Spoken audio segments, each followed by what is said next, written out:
my goodness, we're not going to barbecue our door, darling. Okay. Well, I'm just saying we need some wood. Can you help? No. Oh my goodness. Okay. All right, let's go fishing first.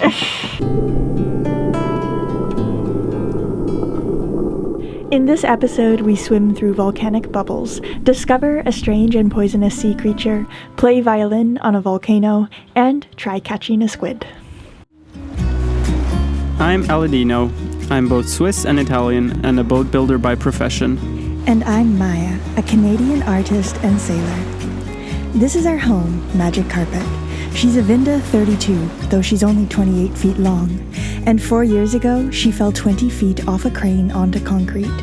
Insurance wrote her off, but Aladino bought her, fixed her, and now she's our home.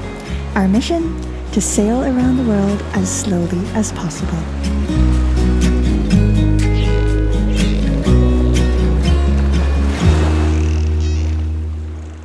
We're gonna go on a swimming expedition. Brutal everywhere. What is brutal in case? Wasser, it's brutal. Oh my goodness.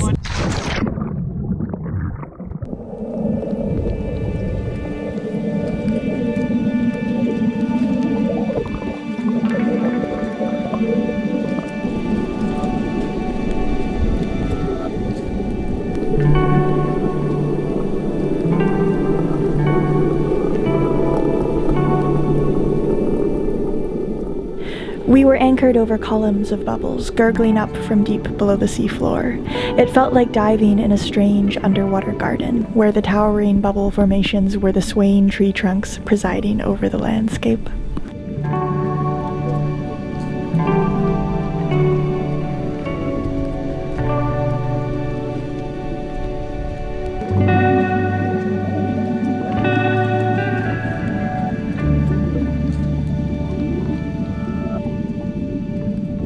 So Isola Volcano is a dormant volcano, but it still feels so weird to know that our boat is anchored over top of all these little geysers. I know they're harmless, but I'm still like, whoa, Oh, that's a lot of bubbles. They're pretty hot. Actually, when you touch them, yeah, it almost gets too hot to put your finger in there.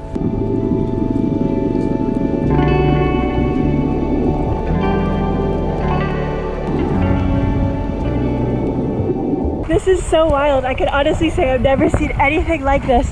And also, I'm really grateful for my mask because it definitely smells like sulfur around here. What did you see, Deanie? Wow, there's such a cool worm. A worm? It's quite the thing. It's this long and it has 1,000 feet and it's like crawling on this rock. Oh my god, that sounds terrifying. Go look at it. It's so cool. What? It's yeah. Okay, 1 second. Here, do you want to take the GoPro? I'll dive down. Where is it?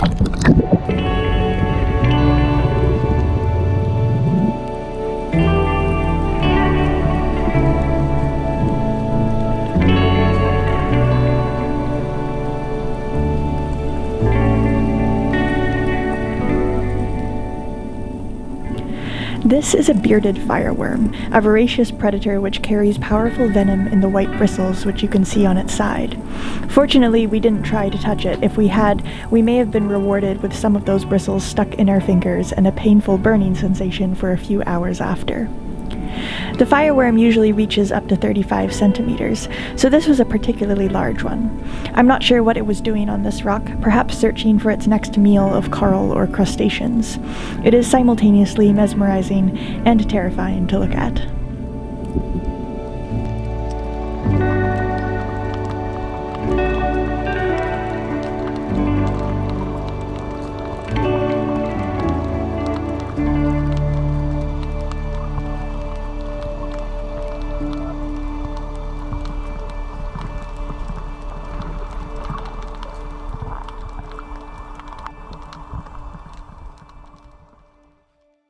So I'm just waiting for Aladino, and then we're going to take the dinghy and go over to the coast, I think behind us there, to go snorkel along the coast there a bit.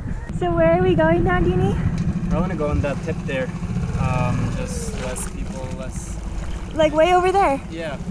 Okay, cool. Drop the anchor and then see if I can get some fishy there with my primitive antenna spear gun.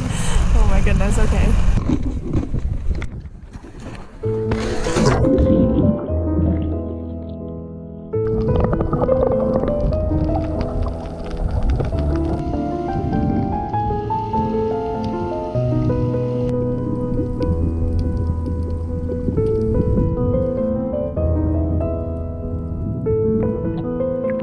Trying to slowly ease my way out backwards wearing flippers because I don't really want to take my flippers off.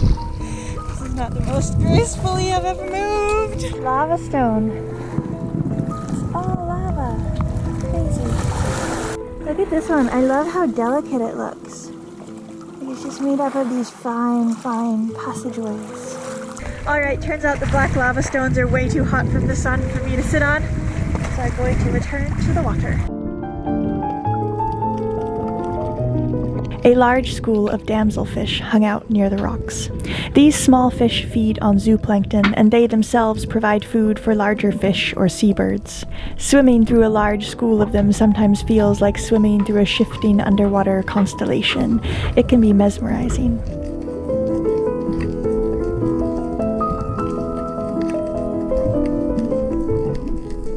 Some studies have argued that higher quantities of damselfish can be indicative of overfishing in the area. When larger, commercially viable fish are removed from the sea, the damselfish have fewer natural predators to keep their populations in check.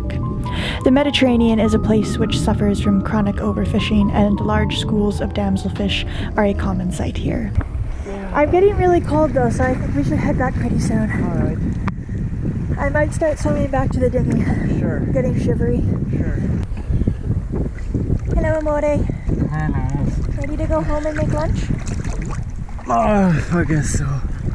No fish. Oh, so disappointed. Well, that's the Mediterranean for In the you. dinghy. When we go cruising elsewhere, you're gonna spear so many fish. Free to go?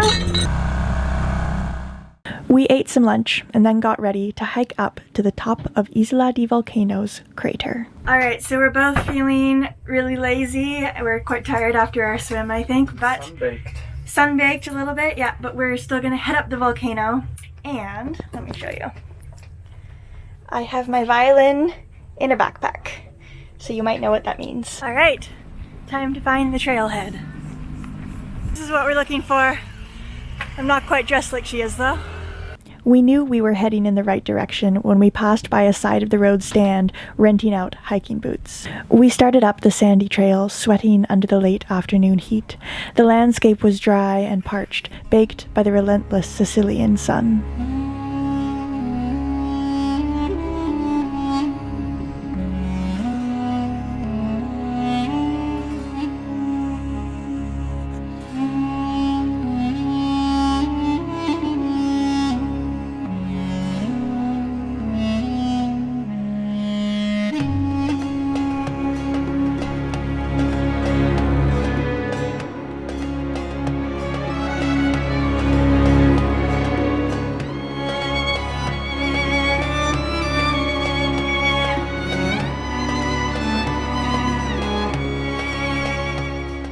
We felt like desert adventurers climbing up an endless sand dune, except as we neared the top, we were greeted by the rancid smell of sulfur.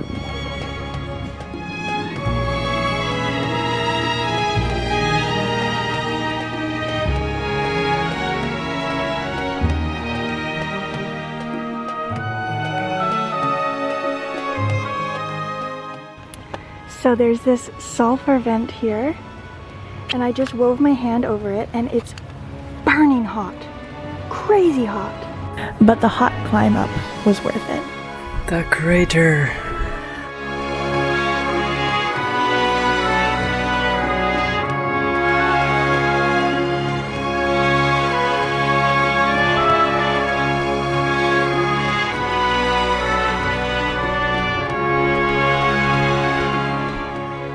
How does it feel to be on top of the world?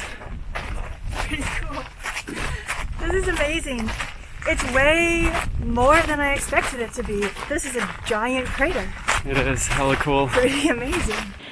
And bringing my violin up with me was also worth it. Because if you're going to climb up a volcano with a violin and a bunch of camera equipment, you might as well have a bit of over-the-top fun with it.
Okay, I think that was successful, that we'll have to wait to look at the footage on my computer to see, but I have a good feeling about it.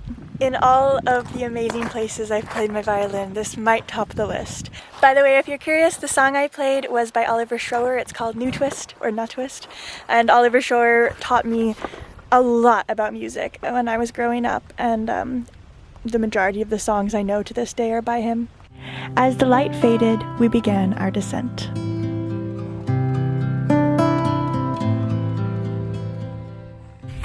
Two happy campers, happy hikers, happy hikers, happy sailors.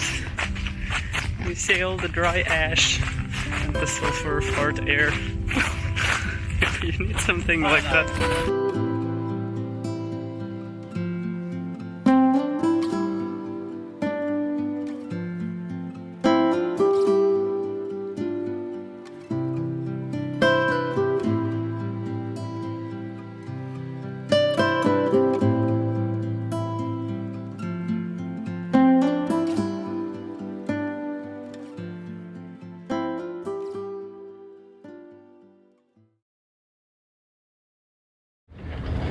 So quick update from Isla di Volcano. So today we had a pretty lazy day. I mean, we still did a few things, but we didn't film much all day. But I thought I'd give you a few updates because a few exciting things did happen. Hey Dini, do you want to tell them about your squid fishing lure and what we're about to go do? Should we catch something first, or more disappointing stories from the not catching fish fishermen? Hey, that's a bad attitude. It's not a bad attitude. I think we'll catch something. I learned fishing in Mexico when I was 7, when things were different and you could literally catch them by hand, which I did a few times. And you could stick your finger as a bait in the water and they would be attracted, or even by jewelry you're wearing or anything. So I'm not even sure if it is squid, but in Italian we call them totani, because there's so many different cephalopodi, which is the octopus family, but they're more kind of dark red, dark pink, and they have a long cylinder with 2 triangular flaps on the head, and they have I don't know how many tentacles, but 2 of them are longer. And the interesting thing here is that they normally live in incredible depths. So we are on volcanic islands right now, and that means we are surrounded by very deep waters. So apparently, if you want to go fishing for squids, this is a good place to do it. Because you went to a fishing store today and you were talking to the owner. Yeah. And he told you a bunch of things because he's quite an accomplished fisherman himself. Totally, yeah. So yeah, that's what I've been doing, because as soon as I hear, oh, there is something you can catch, I'm all about it. And you got the license? You had to apply for a little license online. And so now we're gonna go squid fishing tonight, but you should show them the lure because it looks crazy. I mean, honestly, it looks like a torture device. I wasn't so sure when I first saw it. I already made a house for my lure, so yes. Yeah. But let's take it out of it. So that's the lure, and I would assume that it is for all kinds of octopus and squid, but mostly here the idea is that you send it down to about between 100 and 150 meter depth. That is quite a bit. And here around the tube you put the bait. Best apparently is salted sardine. You wrap one around, tie it a little bit so it stays for a while, or actually lard. So after hearing that, I went to the butcher and I asked, "Sir, could you please give me a piece of lard? I heard it's good for squid fishing." Yeah, I can't help it, but I get enthusiastic about fishing because I get back to when I was 7, when I was learning about those things. There was just a break in between, but I still am just as enthusiastic and willing to learn and try it out. I got some lard, basically, and what I'll do is the lard goes here on the tube. I'll secure it, but basically the lure descends to the incredible depths around 100 meters. And the squid comes from below or sideways and it attacks the lure. As soon as you feel a difference in the line, you got a squid on and you got to start retrieving non-stop. Because if you let the line slack, the squid could escape. Exactly, because if you look at it closely, there is no barbs on the hooks. So as soon as you let pressure go and it can move this way, it's free. So that's why as soon as you got one, you gotta keep constant pressure on it. And what is the reason for not having barbs? Would it just mutilate it when you got to the surface again then? I'm not sure, but I think like this you can make it a little more heavy duty if you would put barbs on in order to still get into the squid. You would have to make them thinner. I'm not really sure though. Yeah. Anyway, that's the tradition, and I got this today, and we're gonna try it. Awesome. And I'm gonna go with him. I don't know if I'll actually do the fishing, but I'm gonna keep him company in the dinghy. Nice. Yeah. Much appreciated. So Deanie got his squid fishing lure, and I also did a few things. First of all, I wrote a whole bunch of letters, some to friends, some to patrons, some to family. So I've got a bunch of letters to send off. So there's that. No, this is not a letter, that's an advertisement. And then we were walking around town earlier, and I've been looking for this ever since Sardinia, because on Sardinia we found some of this and it was so good, but I found some more wild rosemary, which I'm so excited about because this stuff is better than any rosemary I've ever had before, and I'm so stoked we have more in the kitchen. Oh no, it's on camera. I can smell it. It's incredible, so I'm happy. Nice. Actually, can you make squid with rosemary? Is that a recipe? Yeah, sure. Yeah? We could make squid and rosemary, and then it'll be like a full foraging day. We just bring this down to the beach and we'll make a barbecue. Oh my goodness, we're not going to barbecue our door, darling. No, okay. Well, I'm just saying we need some wood. Bring some beautiful wood. Can you help? No. Oh my goodness. We barbecue. Okay. Alright, let's go fishing first. Before I disassemble the boat. I'm so excited about barbecued squid. So we have lard, snacks, water. Here we've got the fishing lure, we've got the iPad so that we have navionics if we need it. I need the bucket. Oh yeah, the bucket, good idea.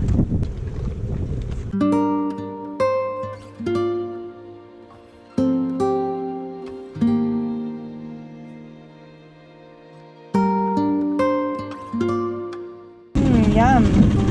If I was a squid, I would be all over that.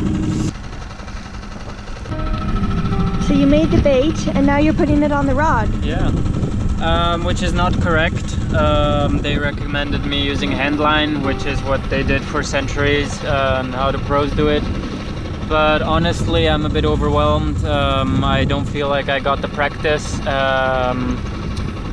And also I didn't just want to buy too many extra things right now. I don't have handline, because when you use handline you should have a bigger diameter so it is comfortable on your fingers. I do have lots of handline, but not a big one, which is comfortable.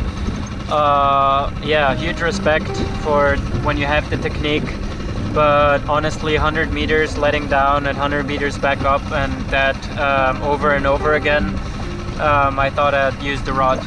The big disadvantage of the rod is you have way less feeling, because as soon as you got one squid on, yeah, the rod takes away the feeling which you would have instead with your finger. So what I do is I kind of will try to use the rod just to use the elevator of letting it up and down, but I will always have the line on my finger to feel it. So let's try the combo. We spent an hour sitting in the dinghy, floating slowly to different spots, waiting for the line to suddenly become heavier. But beginner's luck wasn't on our side this time, and sadly, the squid fishing mission didn't end up with a squid. But nonetheless, we had a lovely time floating around in the little dinghy, laughing and discussing and relaxing. Thank you so much to all of you who watch, comment, subscribe, like, and just in every way support our journey. An extra big thank you to our patrons. Without you guys, these videos quite literally wouldn't exist. And an extra big thank you to these folks who go above and beyond every week and every month to make sure that these videos continue to be made. Thank you to all of you, and we'll see you next week for the next episode.